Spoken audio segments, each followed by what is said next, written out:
नमस्कार, doctor Veena Kaushik, SPC राजकीय महाविद्यालय अजमेर।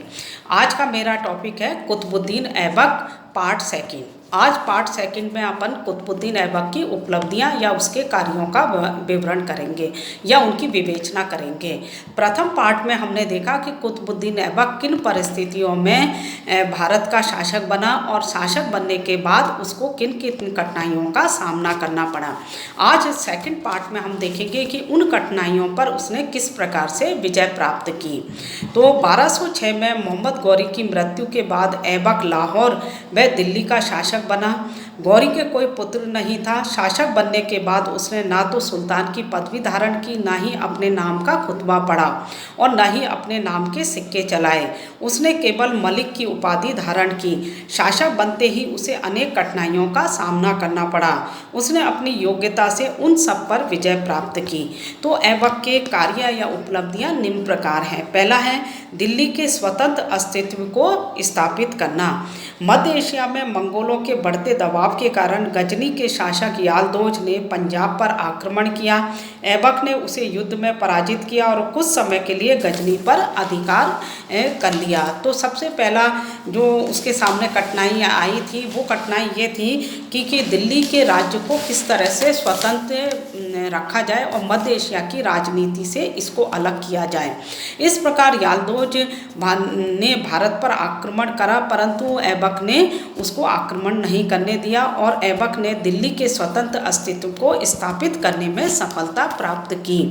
दूसरी उसकी उपलब्धि है कि ऐबक ने कूटनीति और वह विवाह संबंधों द्वारा तुर्की अमीरों को अपना मित्र बनाया। ऐबक ऐसी विपरीत परिस्थितियों में भारत का शासक बना।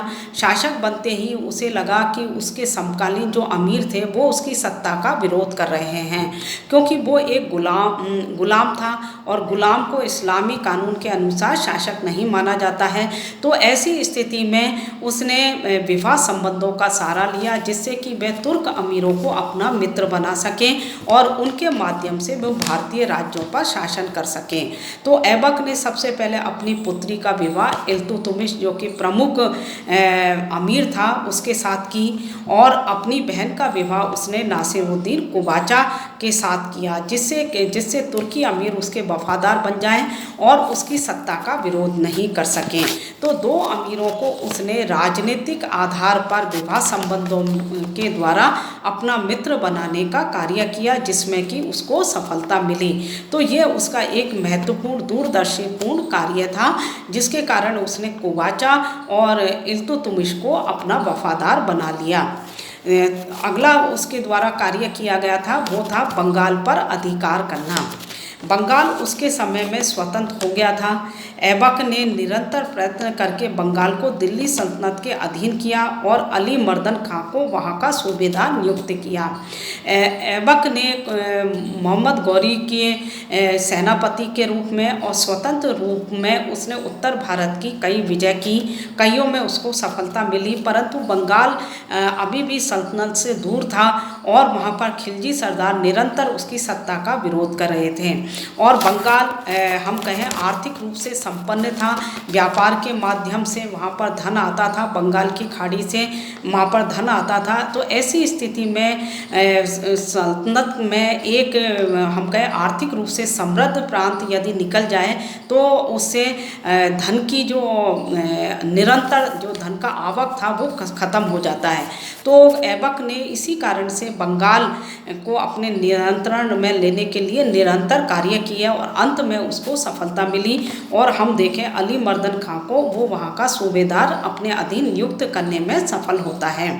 उसके बाद हम देखें उसके और महत्वपूर्ण कार्य क्या थे, वो थे ऐबक के स्थापत्य कला को प्रोत्साहन देना। ऐबक यद्यपि बहुत कम समय वो दिल्ली सल्तनत का शासक रहा। 1206 से लेकर 1210 में उसकी मृत्यु हो जाती है। केवल 4 साल वो शासक रहा, लेकिन 4 साल में ही हम देखें वो निरंतर संघर्षों में व्यतीत रहा, पर फिर भी उसकी स्थापत्य कला में रुचि थी और इस रुचि के कारण ही वो कुछ जो कहें इमारतों का निर्माण कर सका। तो उसने हम देखें तो अजमेर में उस समय उसने 2.5 दिन का झोपड़ा नामक मस्जिद का निर्माण कराया और और दिल्ली में कुतुब मीनार का निर्माण उसने प्रारंभ किया। ये दोनों ही जो नमूने हैं स्थापत्य कला के, ये इस्लामी कानून के उस समय प्रारंभिक इस्लामी कला के महत्वपूर्ण नमूने हैं। हालांकि जो 2.5 दिन का जो झोंपड़ा जो उसने अजमेर में बनाया, वो यहाँ पहले मंदिर था, उस मंदिर को तोड़कर और उसी की सामग्री का इस्तेमाल करके उसने मस्जिद का निर्माण किया था। और इसी प्रकार से उसने दिल्ली में कुतुब मीनार का निर्माण प्रारंभ करने लगा। ये एक ऐसी स्थापत्य कला का नमूना था जो कि मध्य एशिया में अकेली मीनारें खड़ी होती थी, उस प्रकार की मीनार उसने बनाना प्रारंभ किया। बाद में इस मीनार को पूरा करने का कार्य उसके उत्तराधिकारी इल्तुतमिश के द्वारा किया गया, लेकिन फिर भी उसकी स्थापत्य कला में रुचि थी, जो कि उसकी इन दोनों निर्माण कार्यों से हमें पता लगता है। इसके अलावा उसके कार्य थे कि उसने विद्वानों का आश्रयदाता था। बहुत कम समय में रहने के उपरांत भी हम देखें, वो विद्वानों में रुचि रखता था और उसके दरबार में विद्वान व्यक्तियों को आश्रय मिलता था। फखरुद्दीन और हसन निजामी उसके दरबार में थे। हसन निजामी ने तो ताजुल मासिर की रचना भी की थी और उसमें कुतुबुद्दीन ऐबक के बारे में महत्वपूर्ण जानकारी दी है, उसके जिससे कि हमें मोहम्मद गौरी और कुतुबुद्दीन ऐबक, तराइन का युद्ध और कुतुबुद्दीन ऐबक की अनेक उपलब्धियों के बारे में पता लगता है। अब ऐबक का मूल्यांकन। ऐबक एक सामान्य गुलाम होते हुए भी अपनी योग्यता के बल पर सुल्तान बना। दानी होने के कारण उसे लक्ष्य दाता, लाखों को देने वाला कहा जाता है। गौरी की भारत विजय में उसका सबसे बड़ा योगदान रहा है। उसने उन विजयों को न केवल सुरक्षित रखा वरन संगठित भी किया। उसने दूरदर्शिता व कूटनीति अपनाते हुए तुर्की अमीरों को अपने अधीन किया। उसने भारत के मुस्लिम राज्य को मध्य एशिया की राजनीति से अलग कर दिया। इन सभी कार्यों के कारण उसे भारत में तुर्की राज्य का संस्थापक माना जाता है। बहुत कम समय, केवल 4 साल के समय ही वो दिल्ली सल्तनत में का शासक रहा और हम देखें गुलाम वंश का प्रमुख शासक बन के रहा। लेकिन इन 4 साल के शासकों में भी उसने कई महत्वपूर्ण कार्य किए, जिसके कारण कि उसे तुर्की राज्य का संस्थापक माना जाता है।